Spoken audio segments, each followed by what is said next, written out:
thème de mon message, c'est rester sur la bonne voie. Alléluia. Reste sur la bonne voie. Amen, amen. Amen, amen. Alors, rester sur la bonne voie nous amène à étudier plusieurs sous-petits thèmes, amen, qui vont nous faire du bien, alléluia, qui vont nous aider à rentrer, alléluia. Parce que quand tu es sur la bonne voie, ça veut dire que tu n'es pas encore arrivé. Amen. Donc, il te faut des éléments pour rentrer là où tu dois être réellement, afin qu'on dise cet enfant est arrivé. Quelqu'un qui est arrivé, c'est un enfant qui est élevé, qui est béni, qui reçoit la grâce et la faveur de Dieu. Alléluia. Pour l'instant, nous sommes en train de marcher. Amen. De sorte que nous puissions arriver à bon port. Arriver à bon port, alléluia, c'est là où coule le lait et le miel. Gloire à Jésus. Mais pour arriver à cet endroit, il y a beaucoup de péripéties. Je disais, tu dois arriver à bon port. Amen. Et pour arriver à bon port, tu as besoin de te séparer de certaines attitudes. Amen. Frère, la vraie croyance, la vraie chrétienté, où on dit qu'un enfant véritable est chrétien, c'est son attitude, son caractère. Alléluia. Parce que vous comprenez que nous avons deux vies. Quand nous naissons, nous avons la première vie. C'est celle-là qui est naturelle. Et après, quand on accepte le Seigneur, on épouse une seconde vie. C'est ce qu'on appelle être né de nouveau. Donc quand nous sommes nés de nouveau, tout en nous doit changer. Tout en nous doit porter du fruit. Normalement, un enfant de Dieu est une sémence. Quand il arrive quelque part, il porte du fruit. Alléluia. Donc, si nous n'enlevons pas tout ce qui est autour, les herbes, tout ce qui nous empêche, tout ce qui empêche un enfant de Dieu de pouvoir s'épanouir, si nous n'enlevons pas, en réalité, nous ne sommes pas encore affranchis. C'est pour cela que nous avons besoin de traiter certains thèmes pour arriver à avoir une certaine connaissance, une certaine éducation spirituelle. Et quand tu as une éducation spirituelle, la Bible nous dit, tu es un enfant sage. La prospérité commence à partir de la naissance de la sagesse dans ta vie. Tu veux être prospère, tu veux être marié, tu veux avoir la grâce de Dieu. Il faut accepter la sagesse de Dieu. Et la sagesse de Dieu, c'est sa parole. Alléluia. Restez sur la bonne voie. Restez sur la bonne voie. Nous allons partir dans Jean. On va aller dans Jean 8. Et ensuite aussi, on va lire 2 versets. Jean 8. Et nous allons ensuite lire Marc 4, 19. On va commencer par Jean 8, 12. Jean 8, 12. Amen. Jean 8, verset 12. Je lis la parole de Dieu en Jean 8, verset 12. Oui. Jésus leur parla de nouveau et dit, je suis la lumière du monde. Je suis la lumière du monde. Celui qui me suit ne marchera pas dans les ténèbres. Ne marchera pas dans les ténèbres. Mais il aura la lumière de la vie. Mais il aura la lumière de la vie. Alléluia. Ta nouvelle naissance, n'est-ce pas? Regardez, Jésus est en train de donner sa définition. Jésus se définit comme la lumière. Et donc, si tu acceptes Jésus, tu deviens une lumière. Amen. Et donc, qu'est-ce qui va se passer? Tout ce qui est ténèbres, à partir du moment où tu es éclairé, les ténèbres n'ont pas le choix de s'éloigner de toi. Gloire à Jésus. Mais ce qui va m'intéresser, il dit, je suis la lumière de la vie. Donc, en réalité, tant que tu existes, tant que tu as le souffle de vie en toi, il y a la lumière de la vie. Donc, je prends un exemple. Quand tu poses une graine dans la terre, par exemple, c'est une graine de maïs que tu poses dans la terre, à partir du moment où tu es la lumière de la vie, tout ce que tu mets en terre doit porter vie. Alléluia. Donc en réalité, si tu es l'incarnation de la vie, ta vie ne peut pas connaître d'échec. Pourquoi? Parce que tu as accepté Jésus-Christ de Nazareth. Alléluia. Il est important que chaque enfant considère le fait qu'il soit chrétien et qu'il soit dans la maison de l'Éternel. Il doit comprendre que cette définition doit s'attacher à lui. Jésus dit, je suis la lumière du monde. Beaucoup d'enfants de Dieu ont connu le monde. avant d'accepter Christ, nous avons connu le monde. Ou encore certaines personnes tentent encore en ayant un pied dans le monde, un pied dans le Seigneur. Mais il dit, au-delà de tout ce que tu peux faire, ou tu peux être dans le monde, ou même dans le Seigneur, il est la lumière du monde. Alléluia. Et il te dit ce matin que celui qui le suit, c'est faire ce qu'il souhaite. Ce matin, j'ai dit, restez sur la bonne voie. N'est-ce pas? La bonne voie, c'est quelqu'un qui est en chemin. Mais étant en chemin, tu as emprunté quel chemin? Tu marches sur quel chemin? Où est ta destination? Est-ce que ta destination est d'aller et de suivre Jésus du moins pour aller vers ce qui t'a prédestiné? Alléluia. Je suis la lumière du monde. Celui qui me suit ne marchera pas dans les ténèbres. Les ténèbres, c'est quoi? Marcher dans les ténèbres, c'est quoi? C'est les épreuves, c'est tout ce qu'il y a comme échec, tout ce qu'il y a comme non-accomplissement, tout ce qu'il y a comme tout ce que tu as vécu comme échec dans ta vie. C'est ça les ténèbres. Ce qui t'empêche réellement d'avancer. Étant sur un chemin, si quelqu'un vient se dresser devant toi, il ne veut pas que tu arrives. Donc c'est un ténèbre. Mais tant que tu es avec Jésus, il n'y a aucun ténèbre qui peut t'empêcher. Je n'ai pas entendu ton amen. Tant que tu es avec Jésus, personne ne pourra t'empêcher d'arriver. Alléluia. Frère, quand tu es avec Jésus, tu dois t'éloigner des désirs du monde. Amen. Les désirs du monde nous empêchent de se rapprocher de Jésus. Les plaisirs du monde nous empêchent de voir Jésus en réalité. Tu ne peux voir une visitation de Jésus dans ta vie tant que tu es dans le plaisir du monde. Alléluia. Tant que tu es affecté ou infecté par le monde. Marc 4, verset 19. Lisons. Marc 4, verset 19, je lis la parole de Dieu. Mais en qui les soucis du siècle, la séduction des richesses et l'invention des autres convoitises étouffent la parole et la rendent infructueuse. Amen. La Bible dit, ce qui va m'interpeller ici, c'est l'invention des autres convoitises. Quel est son but? Tu es à l'église, mais il va arracher, c'est-à-dire ta connaissance. Il va rendre vite ta mémoire. La parole est là. Pendant que la parole passe, toi, ça ne t'intéresse pas. En réalité, la Bible dit ici que tu es étouffé. Tu es envahi par les autres convoitises. Donc nous comprenons qu'il y a plusieurs types de convoitises. Alléluia. Donc les autres convoitises vont t'empêcher de pouvoir considérer la parole. Alors que c'est la parole qui va te porter du fruit. Alléluia. Rester sur une voie, c'est un chemin. Jésus est le chemin de la vie. Mais si tu ne le suis pas, est-ce que tu peux recevoir la vie que tu cherches? Non. Donc vous allez voir ici que nous nous rendons compte que nous ne produisons pas de fruits parce que la parole qui devait nous donner la lumière est étouffée. La parole est étouffée. Comment devons-nous faire pour rallumer cette parole? Cette parole doit nous apporter tout ce dont nous avons besoin pour avancer. Tout ce dont nous avons besoin pour être guéris. Tout ce dont nous avons besoin pour être mariés. Tout ce dont nous avons besoin pour avoir la richesse de Dieu.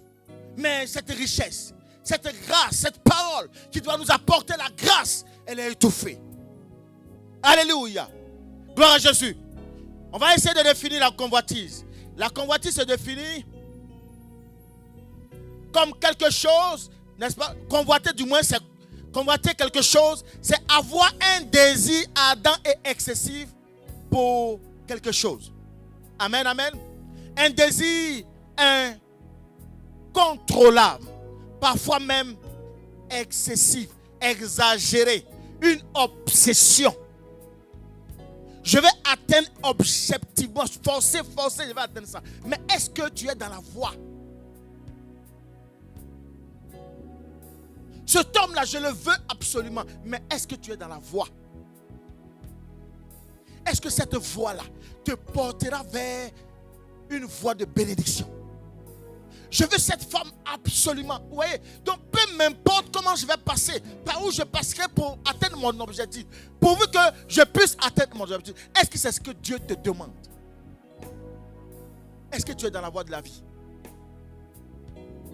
Alléluia. Quand la Bible traite la convoitise, on comprend ici qu'il y a beaucoup de convoitises. Alléluia. Vous voyez aujourd'hui, par définition, c'est un désir incontrôlable, excessif, une possession. Vous savez, la possession, c'est quand quelque chose est dans ta tête. Tu vas dormir, tu te réveilles avec. Il faut que je fume. Il faut que je fume. Il faut que je fume. Et vous voyez que la cigarette manque des fois, qu'est-ce qu'on fait? Pour ceux qui sont anciens fumeurs, ils vont aller d'endroit en endroit pour voir s'il y a une boutique qui est ouverte. Tant qu'ils n'ont pas fumé, ils ne sont pas tranquilles. C'est-à-dire, vous voyez, l'âme est dérangée. Tant que tu n'as pas bu, tu n'es pas tranquille. L'âme est dérangée. Alléluia. Ton objectif, même si c'est quelqu'un qui a la tuberculose, qui a tiré déjà une fois la cigarette, peu importe. Toi, tu ne vois pas la tuberculose alors qu'elle est contagieuse. Mais tu vois tout de suite comment faire pour étayer ta soif. Toi, tu dois tirer la cigarette qu'il a. Mais est-ce que tu sais qu'il a le sida, ou tu sais qu'il a la tuberculose, ou tu sais qu'il a une maladie contagieuse ou pas? Non. Donc vous voyez, c'est comme quelqu'un qui veut une femme absolument. Peu importe, il ne cherche même pas à savoir. Il ne vérifie pas. Est-ce que tu as fait une analyse des sangs pour savoir si elle est infectée? Si elle est infectée ou pas? Est-ce qu'il y a une maladie ou pas? Peu importe. Mais pour toi, tu veux la femme, tu la veux et tu la veux. C'est ça, la possession. Tu t'obstines à la voir absolument. Quels que soient les risques que tu vas prendre, ce n'est pas ton problème. Mais est-ce que tu as interrogé Dieu?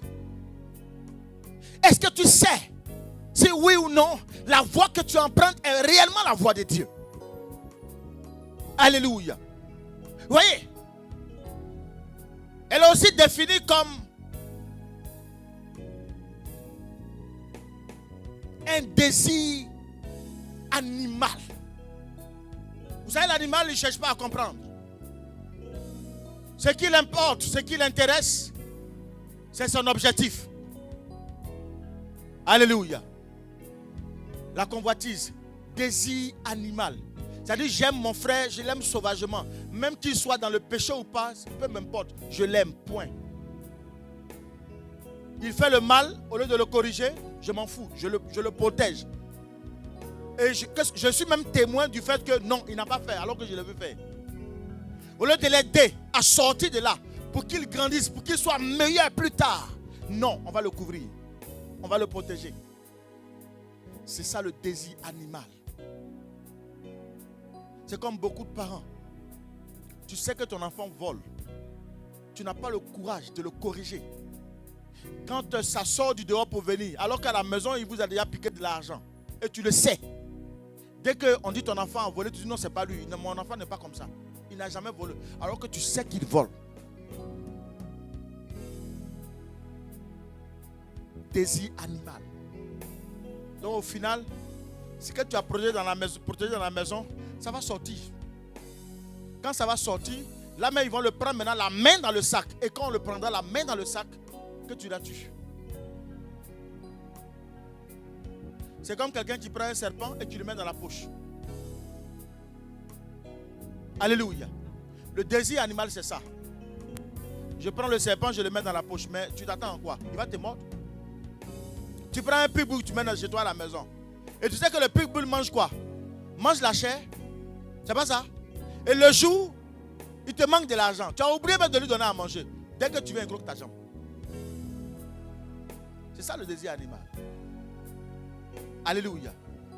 On ne peut pas aimer quelqu'un au point d'ignorer ses fautes. Celui qui aime, corrige. Dieu, la Bible dit, il a tant aimé le monde qu'il a donné son Fils unique. C'est pour cela que Jésus a dit, celui qui veut me suivre doit porter sa croix. Parce que Dieu n'a pas ignoré la faute de l'humanité. Il a pris son Fils, il a donné un sacrifice. Donc, si tu veux hériter les grâces du royaume, tu dois payer le prix. Nous n'avons pas payé le prix. Nous voulons avoir les choses facilement. Vous pensez quoi? À chaque grâce qui est attachée à ta vie, égale aussi à la conséquence du prix que tu vas payer. Nous ne voulons pas la richesse. Du moins, si nous voulons la richesse, mais nous ne voulons pas payer le prix pour arriver à la richesse. Tu ne deviendras jamais riche si tu n'es pas passé par l'épreuve de la pauvreté. Est-ce que je parle à quelqu'un ce matin? Alléluia. Tu veux le mariage, mais tu n'es pas prêt à être brisé. Tu veux porter la culotte dans la maison. Ton mari parle 1, tu parles 10. C'est toi qui décides. Mais au final, un bon matin, il ne dira rien. Il y a des gens qui sont introvertis, des gens qui ne parlent pas beaucoup. Qu'est-ce qui va se passer? Il ne dit rien. Tu es parti au travail, il ne veut pas d'histoire. Parce que s'il fait des histoires, tout le monde va le regarder. Et il n'aime pas qu'on le regarde. Le temps que tu arrives, ta maison est vide. Est-ce que je parle à quelqu'un? Alléluia. La convoitise est la plaie du chrétien. La plaie du chrétien, la convoitise. On ne doit même pas retrouver un véritable enfant de Dieu en train de convoiter son frère. Tu n'en as pas, c'est que ton temps n'est pas encore arrivé. Attends. L'autre s'appelle pasteur. Ton temps n'est pas encore arrivé. Quand ton temps viendra, on t'appellera pasteur. Je ne suis pas un bishop. C'est parce que mon temps n'est pas encore arrivé. Quand Dieu permettra que je sois bishop apôtre, mon temps sera là. Mais pourquoi aller convoiter quelqu'un qui est apôtre? Alléluia. Alors que je n'ai pas l'appel d'apôtre sur ma vie. Je vais rester dans le domaine dans lequel Dieu m'a appelé. Vous voyez, les erreurs, ce qui fait que nous souffrons très souvent, c'est parce que nous quittons le domaine dans lequel Dieu nous a prédestinés. Je n'ai jamais chanté. Je ne suis pas chante. Quand Olympe chante ici, là, je ne peux pas m'amuser à faire comme elle. Mais je vais tomber. Frère, c'est comme dans le travail, dans la vie professionnelle. Toi, tu es bon dans un domaine, on t'appelle informaticien. Parce que tu arrives à faire un mail, c'est fini, tu es devenu informaticien. Tu es devenu même réparateur même d'ordinateur. Et l'homme qui avait fait ses études a devenu ingénieur informaticien. Pendant qu'il est en train de faire là, tu mets ta bouche dedans pour parler aussi. Est-ce que Dieu t'a appelé dans ce domaine? Dites-moi la vérité. Vous voyez, il y a trop d'animosité entre les uns et les autres. À cause simplement où chacun n'est pas à son poste. Mais quand tu vas rester là où tu sais. Regardez, quand Dieu nous a mis au monde, quand tu as pris conscience de ta vie en réalité et que tu es devenu adulte, tu sais dans quel domaine tu es fort. C'est pas vrai? Tu sais là où tu as les capacités. Quand on te donne l'autre capacité, ça là, moi, je ne connais pas. Mais il y a des gens qui ne savent pas dire non. Il a vu l'autre faire, donc il veut faire comme lui. Mais en voulant faire comme lui, tu sais par quel sacrifice il est passé? 50 ans de mariage. Est-ce que tu peux imaginer 50 ans de mariage? C'est-à-dire que ce qui n'est pas dit. Quand Dieu appelait Abraham, il n'a pas dit à Abraham que tu allais rencontrer. Comment il s'appelle? Pharaon. Alléluia. Il n'a pas dit là-bas tu allais partir mentir. Alléluia. Il lui a pas dit qu'il y a des situations qui allaient se passer là-bas. Il lui a pas dit. Mais il lui a dit je vais te bénir. Tu vois le ciel là? Tu vois les étoiles? C'est comme ça ta multitude sera. Abraham était content. On reçoit la bénédiction. Mais à chaque bénédiction, il est attaché une preuve. Ce qui fait la souffrance, c'est qu'on ne travaille pas. On ne reste pas là où Dieu veut qu'on soit. C'est ça qui appelle l'échec. C'est ça la convoitise. Comme certains ont tendance à dire, ah, moi je veux une femme comme pour toi là. Aïe, ça c'est la sorcellerie. Non mon frère, le jour quelqu'un vient te voir et puis te dit, moi je veux être comme toi, c'est sorcellerie. Parce que Dieu a créé chacun avec sa grâce et son étoile. Ma fille qui est là ne sera jamais comme toi. Jamais. Par contre, tu peux l'instruire. Elle peut te copier. Mais elle ne sera jamais comme toi. Quelqu'un qui vient et dit, moi je vais être comme. Fais attention. Il est animé par une convoitise. Qui ne dit pas son nom. Alléluia. Gloire à Jésus. Nous devions faire beaucoup de sacrifices pour arriver à bon port. Alléluia. Beaucoup d'enfants de Dieu sont prêts à détruire. Beaucoup d'enfants de Dieu sont prêts à faire semblant pourvu qu'ils atteignent leur objectif. Non. Mon frère, je ne sais pas, mais Pasteur Diakité, mes enfants n'ont pas compris encore Dieu. Il faut savoir une chose. Si Dieu n'a pas prévu quelque chose qui te concerne, ou il n'a pas prévu une récompense pour toi, tu ne deviendras jamais chrétien. Jamais tu ne le seras. Tu vas rester dans le monde. Il y a des gens qui sont nés, qui n'ont jamais connu Dieu, qui sont morts dans le monde. Le jour où Dieu te prend et puis fait de toi un chrétien, il y a une prédestination sur toi. Le problème qui fait que la prédestination ne s'accomplit pas, c'est que tu demandes mal. C'est ce que la Bible nous dit. Vous demandez mal. C'est pas ça? Maintenant, dans la marche avec Dieu, nous ne demandons pas à Dieu quelle est sa volonté pour nous. C'est ce qui fait qu'à un moment donné, on croit qu'on est en retard. On croit que les autres sont en avance et que nous, on est en retard. Donc, on fait quoi? Des gymnastiques. Qu'est-ce qu'on fait? On rentre dans la corruption. Quand nous rentrons dans la corruption, la conséquence est que tu es rentré dans la corruption. Une fois que tu es rentré, tu ne peux plus faire marche arrière. C'est pour ça que vous voyez aujourd'hui, il y a parmi nous serviteurs de Dieu, il y a certaines personnes qui ne sont pas prêtes à payer le prix. Alléluia. Ils veulent qu'on dise qu'ils ont beaucoup d'âmes. Ils ont beaucoup de personnes dans leur église. Ce n'est pas le nombre de personnes dans l'église qui fait la qualité de l'église. Non. C'est la parole que tu déposes et la qualité des personnes qui ont reçu cette parole qui devient une sémence et qui s'éclore plus tard. Jésus n'a pas eu besoin d'une multitude de personnes. Il a eu besoin de 12. Alléluia. Frère, à un moment donné, quand on a vu l'autre, il rentre dans les... Il est dans une grosse voiture, maison, tout ce qu'il y a autour de lui brille. Qu'est-ce qu'on fait? On rentre dans la convoitise, dans la compromission pour vouloir faire comme l'autre. Donc qu'est-ce qu'on fait? On introduit dans l'église les feux dévorants. Frère, même si vous êtes deux, mais les deux que vous êtes les deux graines de qualité, deux brebis de qualité. Mon enfant, pardon. C'est Dieu qui gère le temps. On n'attire pas le temps vers soi. On se rend disponible. Je suis disponible. Envoie-moi où tu voudras. Fais de moi ce que tu veux. Je suis prêt à y aller. Et là, tu vas voir, à chaque pas que tu fais est attaché une bénédiction. À chaque pas que tu fais est attaché une récompense. Gloire à Jésus. Frère, beaucoup d'enfants de Dieu ont commis beaucoup d'erreurs. Les erreurs sont tellement énormes qu'à un moment donné, on ne sait plus comment faire. Parce qu'une fois que tu es rentré, tu ne peux plus ressortir.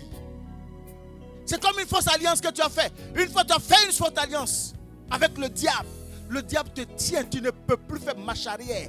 Et la vérité, tu ne pourras jamais la prêcher. Le péché, tu ne pourras jamais prêcher le péché. Puisque toi-même, tes deux pieds, tes deux mains sont dedans.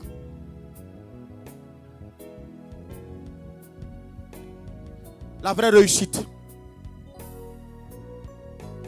la qualité d'une vraie vie chrétienne, c'est une vie inspirée par la sanctification, inspirée par la vérité, inspirée par la droiture. Les gens peuvent parler. Oh, tu es en retard. Elle ne s'est pas encore mariée. Tu dis, c'est pas grave. C'est Dieu, Dieu le permet. Mais tant que tu es touché par les paroles, tu es touché par tout ce qu'on te dit, à un moment donné, tu es obligé de faire comme tout le monde. Donc finalement, tu es à l'église, mais tu incarnes le monde. Tu incarnes Pharaon dans l'église. Et tu deviens une porte. Une porte par laquelle la vie des autres sont bloquées.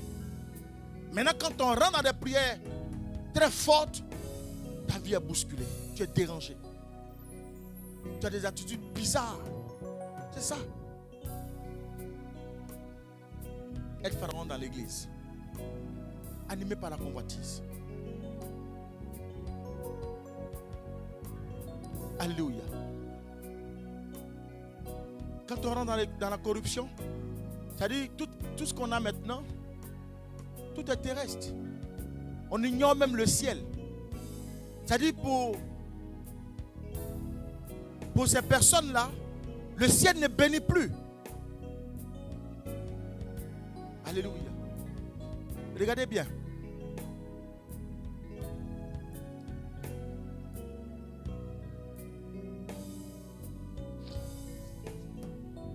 Comprenez une chose.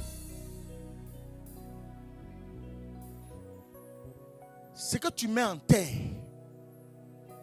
afin qu'elle puisse sortir, elle a besoin du ciel. Est-ce que je parle à un enfant de Dieu? Tout ce qui se passe sur cette terre, si le ciel ne permet pas, rien de bon ne peut sortir. Donc ta grâce, ta bénédiction, elle n'est pas terrestre, elle est céleste.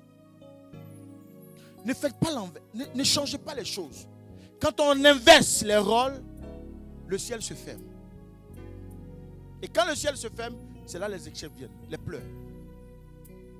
Mais quand on suit, selon le principe de Dieu, on manifeste la grâce ou la bénédiction selon le principe de Dieu, le ciel t'accompagne dans tout ce que tu fais.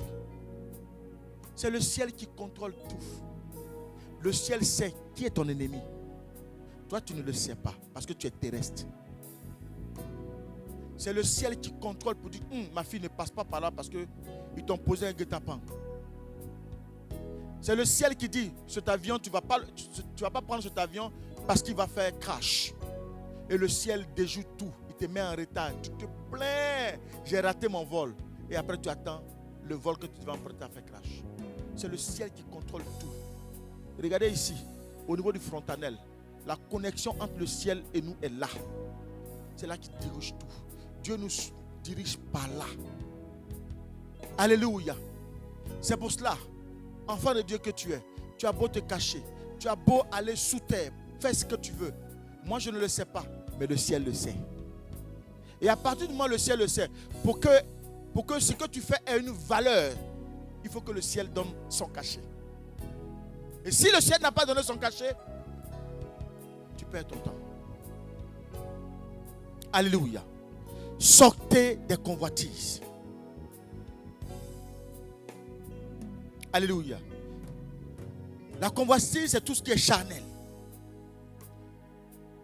Tout ce qui est animé par des esprits de tromperie, des esprits d'hypocrisie, des esprits orgueilleux, des esprits de meurtre, des esprits de sorciers, imbus de leur personne, adultériens, impudiques, envieux, jaloux, toute personnalité, sournois, colérique. Tout ça, c'est des éléments, c'est des attributs de la convoitise. Alléluia. Depuis un temps, je ne sais pas si un enfant de Dieu constate les enseignements qui sont faits. Depuis un temps, le fond est le même, la forme change. J'essaie de faire rentrer, parce que nous sommes dans la période pascale. C'est une période où un enfant de Dieu doit rentrer dans tout est accompli. Si tu n'arrêtes pas, tu ne changes pas ton attitude, tu ne pourras pas rentrer dans le tout est accompli. Alléluia. Alléluia. La convoitise, c'est l'infidélité dans toute sa forme. Des gens qui sont nés infidèles. Et il est avec toi, mais puis te trahit. Oh, tout dans le foyer, non. J'ai pas envie de dire le mot, parce que ça va sortir. Non. Quand tu regardes ta femme comme ça, droit dans les yeux, et puis tu l'as trompée. La pauvre, elle se tue, elle te fait à manger, elle fait tout. Alors que tu la trompes. Et tu es assis là. Tu es assis là. Là, c'est la sorcellerie. On va te dire tu es sorcier, tu diras non, je ne suis pas sorcier. Hein, ou bien, c'est les attributs. C'est la sorcellerie. Ta femme est assise là. Elle se lève à 5 h du matin. Ah, il faut que mon mari déjeune avant de partir au travail. Alors qu'elle doit commencer à 8 h, mais elle se lève à 5 h du matin pendant que tu ronfles. Elle vient te faire le petit déjeuner. Elle donne ce qu'il faut. Tu finis de manger. Tu vas au travail. Au lieu de rentrer à la maison, tu vas ailleurs. Tu la trompes. Tu couches avec d'autres femmes. Et le dimanche, tu viens t'asseoir à l'église. Tu es serviteur de Dieu. Alléluia. La convoitise. La convoitise n'est pas seulement le matériel. Non. C'est-à-dire que c'est quelqu'un qui est insatiable. Lui, il est là. Il faut qu'il regarde que son ego. Son ego. Il regarde son ego. Tant que son ego est satisfait, le reste, ce n'est pas son problème. Alléluia. Gloire à Jésus. Avec de telles attitudes, même si tu es sur le chemin, tu n'avanceras plus. Alléluia. Je n'entends plus ton amen. Voilà. Il faut m'encourager. Oui. Je veux guérir quelqu'un. Amen. Tant qu'on n'est pas guéri, on ne peut pas voir la grâce de Dieu. Il faut qu'on soit guéri. Alléluia. Amen, amen. Il y a un deuxième point que nous allons traiter. Amen. Accepter la correction.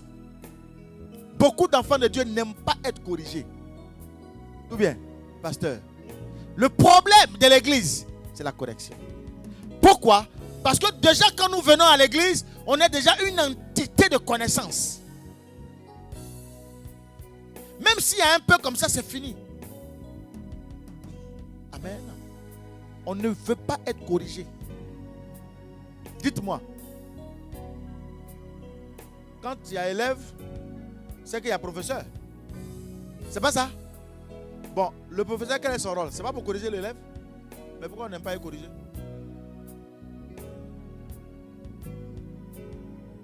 L'église, surtout ici là, les gens n'aiment pas être corrigés. Ici. Alléluia. Gloire à Jésus. Oui, parce que tu l'as sorti de là-bas, tu l'as amené ici. Il a toute la connaissance. Toi-même qui l'as amené ici, là, il veut te dépasser. Il te marche sur la tête. Il ne veut pas être corrigé. Frère, tant que tu n'accepteras pas la correction, la grandeur, la hauteur ne sera jamais pour toi. Non. Regardez, pour ceux qui demandent à Olympe, je suis parti hier, là où était ma mère. Dès que je l'ai vu, je ne suis plus enfant. Là-bas, je ne suis pas pasteur. Derrière. Il faut savoir t'effacer. Il faut savoir t'effacer. Et quand la grandeur, ça dit que la Bible dit que c'est le supérieur qui bénit l'inférieur. Dès que le supérieur est là, tu t'éloignes. Tu n'as plus ta place. Si tu veux grandir, tu vas voir des grandes portes s'ouvrir vers toi. Apprends à t'effacer. Alléluia. Nous lisons Proverbe 9, verset 8. Proverbe 9, verset 8. La parole de Dieu en Proverbe 9, verset 8. Oui. Ne reprends pas le moqueur, des craintes qui ne te haïssent, reprends le sage et il t'aimera. Amen. Lisons aussi 2 Corinthiens 5, 17.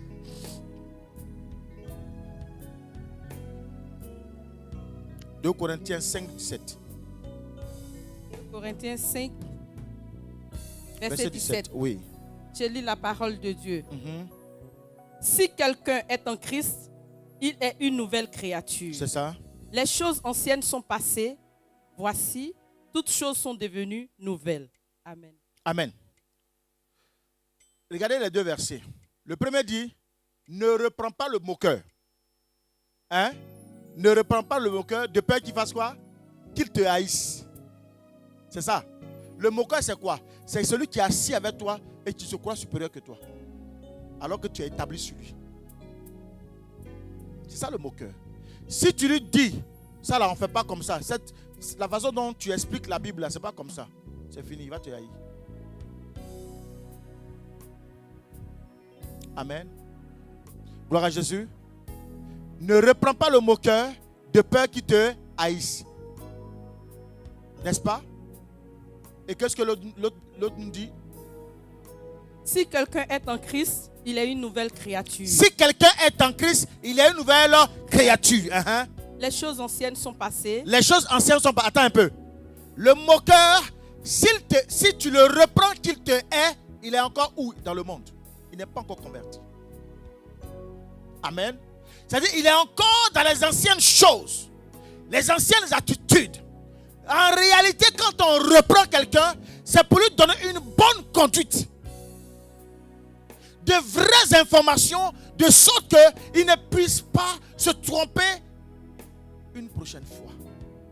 Et la Bible dit, reprends plutôt le sage et il t'aimera. Vous savez ce que ça veut dire?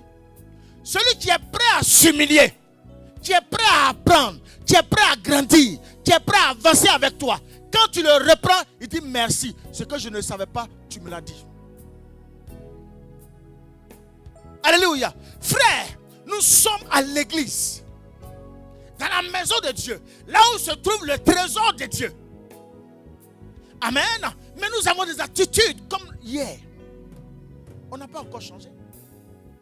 On refuse même de changer. Et on va conjuguer le nombre d'années passées à l'église. Moi, ça fait 10 ans que je suis à l'église. Mais les 10 années passées à l'église signifient quoi? Est-ce que tu peux éduquer quelqu'un avec les 10 années? Toi, on ne peut pas te reprendre. Celle-là, il ne faut pas lui parler. On est à l'église. Quand tu vas lui adresser la parole. Donc non, mais pourquoi? Nous sommes là pour apprendre. Quand mes supérieurs sont là, je m'incline. Pourquoi? Parce que, regardez, la Bible dit, lui il est passé sur qui? Aaron. Depuis sa tête, sa barbe pour descendre jusqu'à ses fils. Frère, vous savez quelle position réellement vient mon fils? Si tu veux réellement apprendre, quand tu es auprès de quelqu'un, même si tu es plus grand que lui, mets-toi à genoux. Fais ta bouche comme ça. Ouvre ta bouche. Moi, je prends, je mets dedans. Je prends, je mets dedans. Regardez l'attitude. Hauteur, en bas. Tu veux grandir, tu veux être fort. C'est-à-dire que si je me crois fort, Dieu me met au même niveau que lui. Mais en réalité, le plus fort, c'est qui? C'est lui. Est-ce que vous le savez? Je vous amène dans la Bible. Regardez le mystère de Élie et Élisée. N'est-ce pas? La Bible dit que Élisée a pris quoi? La double portion de son père. Je suis son père. Lui, il avait déjà une portion. Maintenant, ce que je lui donne, il reçoit une double. Donc, quand il va se relever à un moment donné, il est plus fort que moi. Lève-toi, mon fils. On peut acclamer le Seigneur. On n'aime pas être corrigé. On n'aime pas être corrigé. Frère, accepte la correction. Ça te rend fort et grand. Ça te donne beaucoup de connaissances. Alléluia. Tant qu'on n'accepte pas la correction, nous souffrons. Nous sommes face à chaque fois à des épreuves. Même si je connaissais, je ne vais pas aller vers toi pour te parler. C'est ce que la Bible dit. Ne reprends pas. Ne reprends pas qui? Le moqueur. Parce que quand il te parlait, tu vas me frapper. Donc il ne te parle pas. On est là et puis on est là. Il te regarde. Ta vie est poto, ouya, et puis il te regarde. Nous souffrons parce que nous refusons la correction. Tu as même peur de parler au frère. Tu as peur de parler à la soeur. Mais quand je lui parle, comment elle va me rejeter? Comment elle va me traiter? Donc tu as les messages et puis tu arrives à la maison, Dieu te parle sévèrement. Je te dis de parler, tu n'as pas parlé. Tu as peur à cause de la répression. Alléluia. Nous devons être brisés. Alléluia. On doit être brisés. La répression, ce n'est pas une répression méchante, mais c'est une forme de conseil. que Dieu veut qu'on te donne. Alléluia. Parce que si ta vie n'est pas en conformité avec ce que Dieu veut qu'on fasse avec toi, en réalité, il nous envoie pour te parler, afin que tu la redresses. Amen. On a vu Jésus qui a repris ses disciples. On a vu Jésus qui a repris les Juifs. Il dit, vos parents sont des vipères. N'est-ce pas? Il a beaucoup repris les Juifs. Il a repris même Pierre. Il lui a dit, arrête de moi, Satan. Tes pensées et ton cœur ne sont pas à moi. Alléluia. C'est encore plus sévère. Homme de peu de foi. À quand seriez-vous réellement avec moi? Là, c'est Jésus. Frère, te reprendre, c'est de t'aider à grandir. Amen. Te reprendre, c'est de te donner une nouvelle éducation. T'aider à avancer. T'aider à bénéficier du trésor du ciel. Parce que si le trésor n'est pas avec toi, tu verras les autres heureux et finalement, tu seras en train de murmurer. Parce que tu as passé le temps à ne pas écouter. Ne pas se laisser diriger, c'est de virer directement vers le mur. Alléluia. Bien-aimé, si dans ta vie, dans ta marche chrétienne, tu n'as personne pour te parler, tu es isolé, tu es malheureux. Vous savez, à chaque niveau de la vie chrétienne, on a besoin d'aller écouter. Nous luttons, nous nous battons, nous tombons, nous nous relevons, ça et là. Tout simplement pourquoi? Parce qu'on n'a personne pour nous éduquer. Quand tu es seul, c'est dangereux. Alléluia. Il faut te faire entourer par des personnes qui ont une connaissance, qui ont une expérience, qui peuvent t'aider. Et ce qu'ils te diront, obéis. Alléluia. Regardez Abraham. Disons Hébreux 7:7. Vous allez voir. Je lis la parole de Dieu en Hébreux 7, verset 7. Oui. Or, c'est sans contredit l'inférieur qui est béni par le supérieur. Très bien. Amen. Or, c'est sans contredit l'inférieur qui est béni par le supérieur. Abraham rencontre Melchisedec. Qu'est-ce qui va se passer? Il va s'humilier. Tout ce qu'il a eu comme bénédiction, comme richesse, quand il allait en guerre, il est revenu. Qu'est-ce qu'il a fait? Dès qu'il a vu Melchisedec, la Bible dit qu'il s'est mis à genoux. Amen. Qui est le supérieur là? Melchisedec.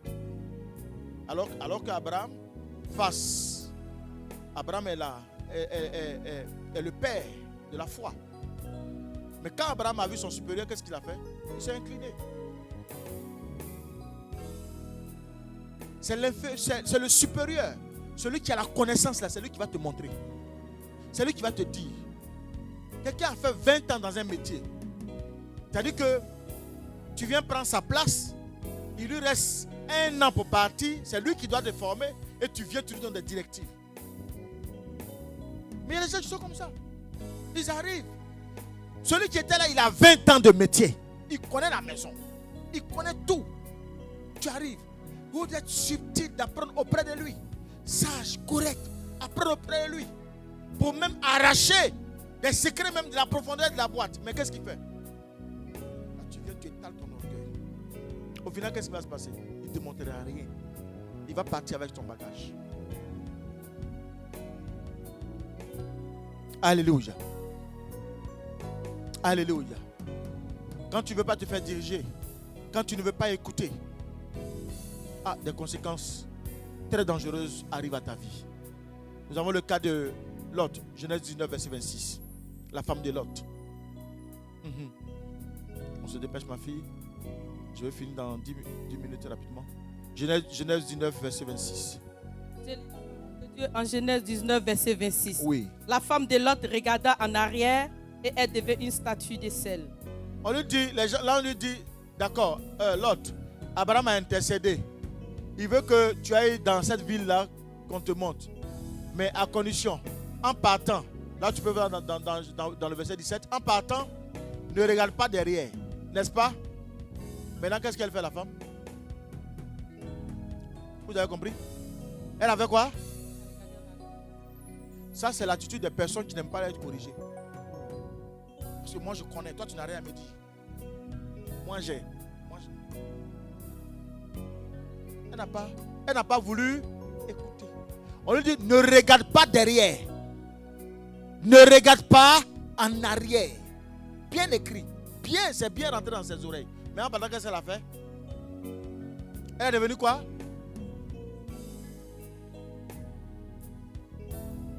Statue de sel. Alléluia.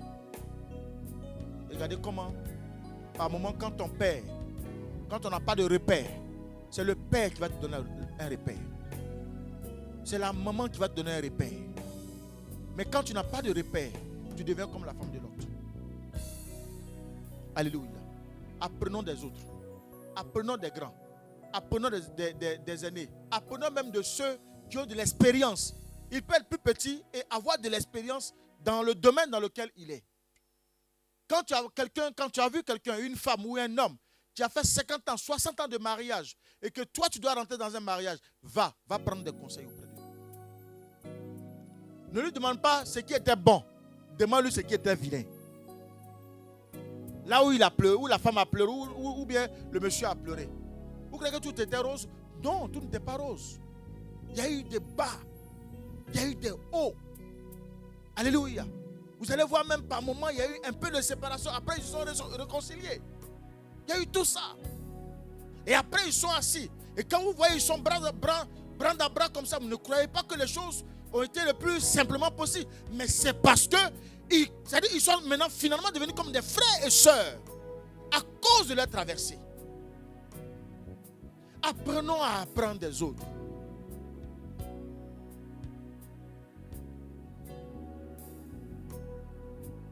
Même dans le foyer, même dans la nourriture. Et vous allez voir que la main d'une femme sera différente de la main de l'autre. L'autre va faire sa sauce, ce sera différent de la façon dont l'autre va faire. Mais toujours est-il que c'est la même chose. Et vous allez voir, le goût sera différent. Amen. Frère, tu as des potentialités. Tu as un talent. Ne gaspille pas ton talent comme il le souhaite, comme tu le souhaites. Apprends de celui qui a de la connaissance. Apprends de celui qui va t'aider pour rentrer dans ta grâce. Il faut aimer la correction. Aime qu'on te corrige. Aime qu'on te donne des conseils. Et même quand tu les reçois, mets-les en pratique. Alléluia. Alléluia. Il ne faut pas faire comme la femme de l'autre, pardon. Souvent, il y a des vérités qui font mal. Mais c'est des vérités qui sont importantes pour ta vie. Alléluia. C'est des vérités qui sont importantes pour ta vie. Tu as besoin par moment qu'on te dise la vérité. Parce que si tu attends qu'à chaque fois on te caresse dans le sens du poil, on ne t'aime pas. Si tu es avec quelqu'un qui te dit à chaque fois oui, oui, oui, oui, alors que toi-même tu sais que ce que tu es en train de faire c'est pas bon, et puis il te dit oui, oui, oui, tu es en danger. Il faut aimer souvent les personnes qui disent quand tu veux faire, et puis il te dit non, mais pourquoi tu veux faire? Justifie-toi. Ensemble, vous voyez ce qui est bon, et il te dit oui, maintenant tu m'as convaincu, tu peux aller.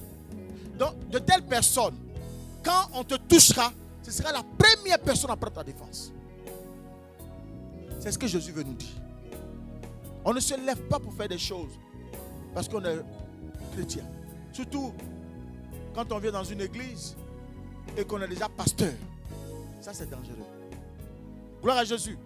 Maintenant, n'acceptez plus comme ça donner vos têtes à des gens qui pseudo par internet, par je ne sais où sont devenus des prophètes, des ceci. Et puis vous donnez vos oreilles. Mais vous vous emmenez des démons. Vous ne savez même pas quand est-ce que sa conversion a commencé. Ils n'ont pas, et très souvent, ils n'ont pas d'église. Ils n'ont pas de père spirituel. On ne sait même pas d'où ils sortent. Et ils te donnent des révélations. Vous ne savez pas que le diable peut donner des révélations. Le diable prophétise. Amen. Sois quelque part où on t'éduque spirituellement, où on te parle. Même quand c'est dur, tu vas à la maison, tu ouvres ta Bible, tu regardes ta vie, tu prends le miroir, tu te poses là. C'est que l'homme de Dieu a prêché là. Est-ce que c'est la vérité ou ce n'est pas la vérité? Moi-même, là, voici ma vie. Tu la poses sur la table et puis tu égrènes un par un, tu enlèves un par un, tu enlèves un par un. Après, tu deviens une personne de qualité. Mais on ne peut pas vous donner tout ce qui est doux.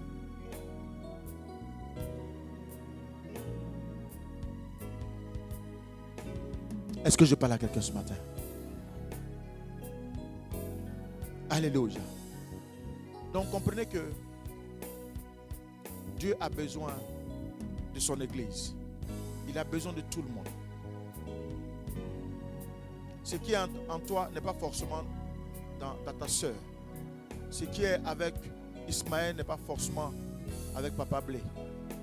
Mais c'est comme ça que Dieu nous a réunis. Mais vous allez voir que c'est l'ensemble de ces dons qui fait la force de l'église. Dans l'obéissance. Dans ton travail, tu dois écouter ton pasteur, ton patron. Il y a des gens qui ne savent pas écouter.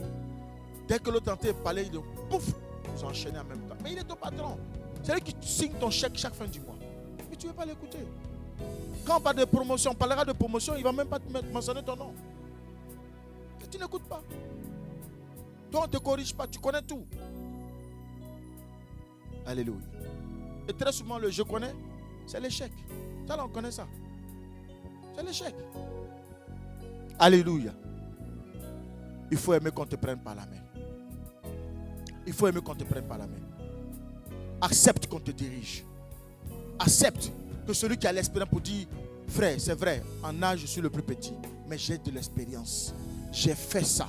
Voici mon CV. Et David a donné son CV, non? David n'a pas donné son CV. Amen. David dit, la façon dont moi j'ai ouvert la gueule de lion, celui-là qui est en train de fatiguer mon peuple, là, lui là, je peux le terrasser. Saül n'a pas accepté.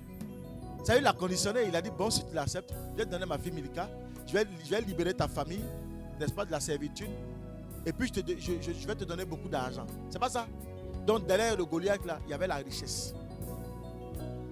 Il y avait la délivrance, il y avait tout ce qu'il fallait. David ne l'a pas terrassé. Vous avez tous des talents. Mais attendez l'heure du talent. Attendez Dieu. Alléluia. Amen. Est-ce que tu peux acclamer Jésus? Est-ce que tu peux... C'est une prophétie dont le temps est déjà fixé. Elle marche vers son thème. Elle ne mentira pas.